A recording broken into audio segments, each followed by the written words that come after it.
속보, 손흥민이 지금 뭐라고 하는 거죠?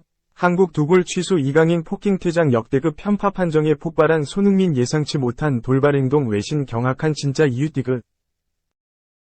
클린스만호는 6일, 이하 한국 시각, 오후 10시 UAE 아부다비의 뉴욕대 스타디움에서 열린 이라크와 평가전에서 1에서 0 승리했다.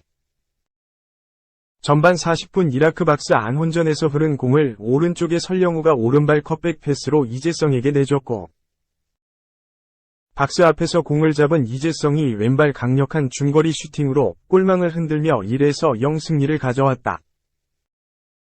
심판의 아쉬운 판정이 계속되던 와중 결정적인 오심이 나왔다. 후반 21분 이강인의 침투 패스를 받아 이라크 박스 안으로 쇄도한 손흥민이 공과 상관없이 이라크 자랄 하산 골키퍼의 손에 걸려 넘어졌다.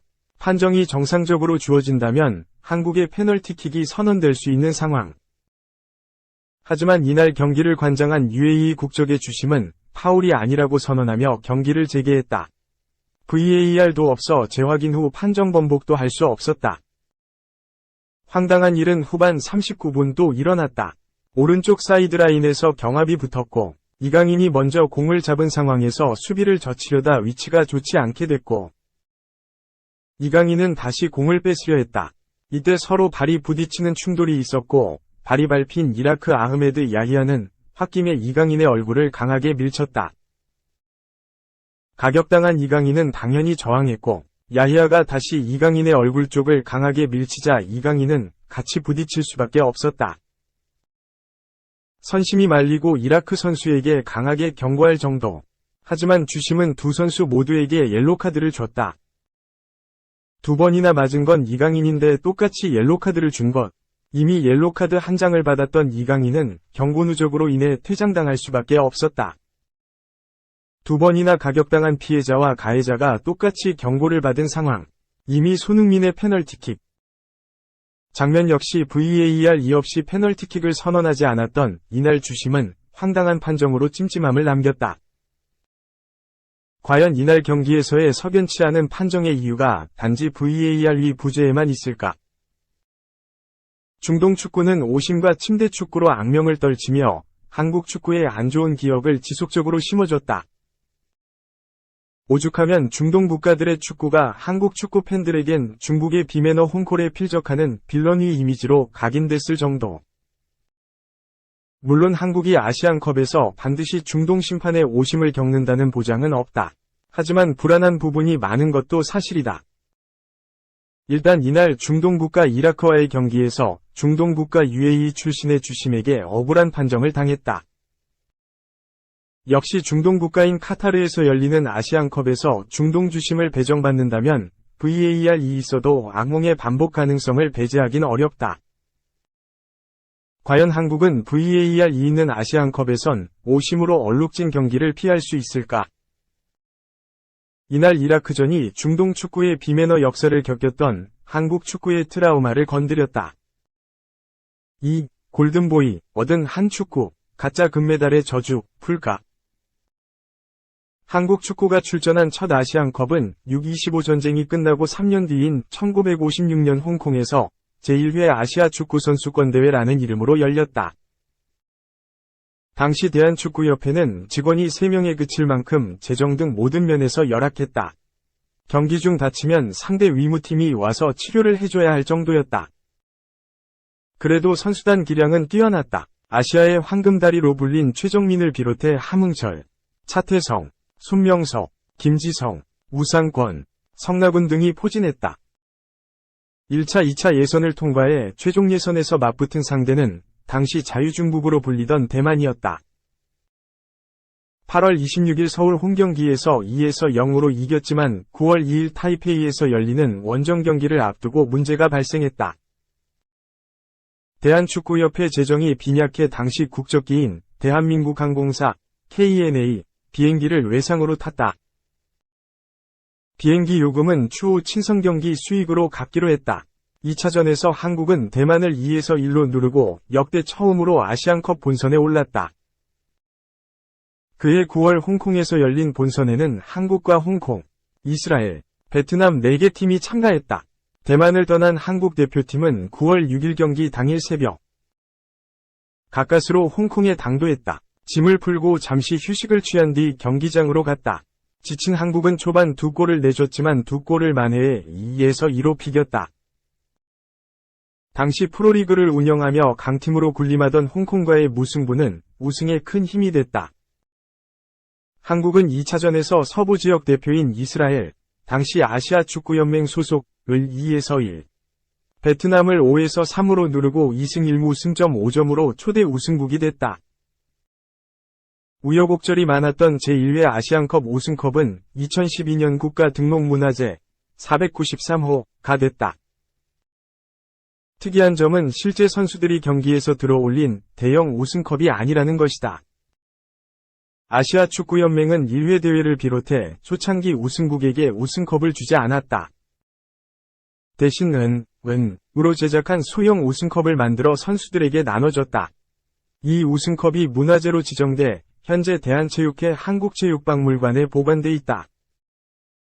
초대 챔피언에 등극한 한국은 제2회 아시안컵을 개최하기 위해 서울 효창운동장을 지었다. 1959년 6월 대회 유치가 확정되자 당시 이승만 대통령은 효창공원에 축구경기장을 지으라고 지시했다.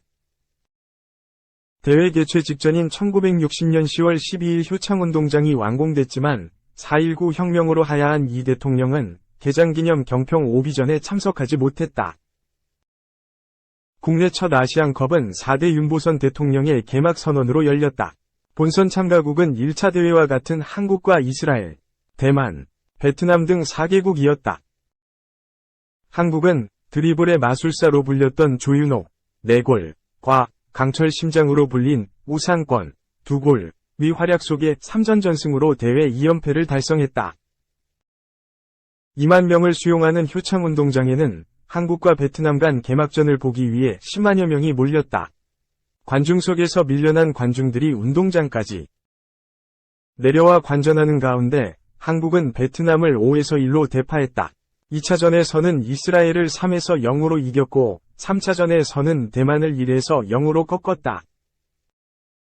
조윤옥은 베트남과의 1차전, 이스라엘과의 2차전에서 2골씩을 넣어 한국 선수로는 처음으로 대회 득점왕에 올랐다. 1960년대 아시아 최고 공격수였던 최종민과 수비수 김홍복은 2회 연속 우승을 경험했다. 두 번째 우승 이후 유명한 가짜 금메달의 저주 사건이 발생했다. 대한축구협회는 2회 아시안컵 우승 후 아시아 축구연맹에서 받은 지원 비용으로 도금 금메달을 만들어 선수 23명에게 나눠줬다. 적은 제작비 탓에 메달에 씌운 금은 금세 벗겨져 나갔다. 중간에 누가 금값을 빼돌린 것이라는 소문이 났을 정도였다. 이에 최종민 등이 나서 항의했고 결국 선수 전원이 메달을 반납했다. 선수들을 분노케 한 이 사건 이후 한국 축구는 64년 동안 아시안컵을 들어올리지 못했다. 준우승은 4번, 1972년, 1980년, 1988년, 2015년, 3등도 4번, 1964년, 2000년, 2007년, 2011년 했지만 우승과는 인연이 없었다. 3회 대회였던 1964년 대회, 이스라엘에서는 도쿄올림픽에 집중한다는 이유로 이진급 선수들을 내보낸 끝에 3위에 그쳐 대회 3연패에 실패했다. 1968년 대회, 이란에서는 예선에서 일본과 대만에 져 아예 본선에 오르지 못했다. 차범근과 이회택, 김호곤 등 스타들을 총출동시킨 1972년 대회, 태국에서는 1960년 이후 처음으로 결승전에 올랐지만 이란에 1에서 2로 져 준우승에 그쳤다. 후반 19분 박이천의 득점으로 승부를 연장전까지 끌고 갔지만 연장 후반에서 칼라니에 실점했다. 1976년 대회, 이란을 앞두고는 상비군을 구성한 뒤 최종 명단을 추리는 등 신경을 썼지만 예선에서 말레이시아, 태국에 패하면서 본선에 오르지 못했다. 1980년 대회, 쿠웨이트에서는 최순호의 득점포를 앞세웠지만 결승전에서 개최국 쿠웨이트에 3골을 내주며 0에서 3으로 완패했다. 1984년 대회, 싱가포르에서는 조별리그에서 2무 2패에 그쳐 4강에 오르지 못했다. 1988년 대회 사우디아라비아에는 이태호와 정혜원, 김주성, 황선홍, 변병주 등 스타들이 출전했다. 결승전까지 올랐지만 개최국 사우디아라비아와 연장 120분 혈투를 벌인 뒤 승부차기에 나섰지만 조민국과 조윤환의 실축으로 졌다. 1992년 대회 일본에서는 지역 예선 상대국인 태국, 말레이시아, 방글라데시 등을 얕보며 실업 선발팀을 내보냈다가 본선 진출에 실패했다. 1996년 대회 아랍에미리트에는 김병지, 홍명보, 하석주, 고정훈, 김도훈, 황선홍 등 호화 멤버가 출전했지만 8강전에서 이란에 2에서 6으로 참패했다. 이란 골잡이 알리 다에이의 후반에만 4골을 내주며 패했고 그 충격으로 대표팀 사령탑이었던 박종환 감독이 경질됐다. 레바논에서 열린 2000년 대회에는 박지성, 하석주, 이영표, 윤정환, 유상철 등 월드컵 4강을 이끈 선수들이 나섰지만 사우디와 4강전에서 알메샬에게 2골을 내줘 1에서 2로 졌다. 2002년 한일 월드컵 4강 진출 후 나섰던 2004년 대회 중국에는 박지성, 이영표, 김남일, 안정환, 최진철, 차두리, 설기현 등이 총출동했지만 8강전에서 다시 만난 이란에게 3에서 4로 졌다. 이 경기에서 이란 알리 카리미에는 해트트릭을 기록했다. 동남아 4개국에서 열린 2007년 대회에서 바레인에 지는 등 힘겹게 조별리그를 통과한 한국은 이란과 8강전에서 승부차기 끝에 승리했지만 4강에서 이라크와 승부차기 끝에 3에서 4로 패했다. 박지성과 이영표의 은퇴 무대였던 2011년 카타르 대회에서 한국은 기성용, 손흥민, 이청용 등 젊은 피를 수혈해 역대 최강 전력을 자랑했지만 3위에 그쳤다. 4강전 연장 후반 2에서 2를 만드는 황재원의 극적인 동점골로 승부차기까지 끌고 갔지만 구자철과 이용래, 홍정호가 모두 실축해 패했다. 호주에서 열린 2015년 대회에서는 조별리그부터 4강전까지 무실점 전승 행진을 벌였지만 마지막 문턱을 넘지 못했다. 울리 슈틸리케 감독의 지휘하에 결승에 올랐지만 개최국이자 직전 대회 준우승팀인 호주의 연장전 끝에 패했다. 후반 추가 시간 손흥민이 극적인 동점골을 넣어 승부를 연장으로 끌고 갔지만 상대 제임스 트로이시의 결승골을 내줬다. 아시안컵 우승 문턱에서 좌절하는 일이 거듭되자 축구계는 심각성을 깨닫고 가짜 금메달의 저주를 푸는 작업에 착수했다. 축구 원로들은 1960년 아시안컵 우승 금메달을 새로 만들어야 한다고 주장했고 실제로 대한축구협회는 2014년에 금메달 23개를 다시 만들었다. 당시 연락이 닿았던 6명에게 만메달이 전달됐고 나머지는 금고에 보관됐다. 2019년 대회를 앞두고 나머지 메달을 전달하는 행사가 열렸다. 대한축구협회는 2019년 1월 4일 종로구 축구회관에서 1960년 아시안컵 우승 주역인 최정민의 딸 최혜정 씨와 김홍복의 딸 김화순 대한농구협회 경기력 향상위원, 조윤옥의 아들 조준원 축구협회 인사총무팀장 등을 초청해 금메달을 전달했다. 그렇게 나선 2019년 대회 아랍에미리트에서도 우승은 달성하지 못했다. 부상이 발목을 잡았다. 당시 파울로 벤투 감독의 신임을 받던 남태희가 십자인대를 다쳐 낙마했고 이재성도 조별리그 1차전에서 부상을 입었다. 중원의 핵인 기성용마저 허벅지를 다쳐 대회 도중 대표팀을 떠났다. 프리미어리그를 치르던 중 합류에 지쳐있던 손흥민도 제 실력을 발휘하지 못했다.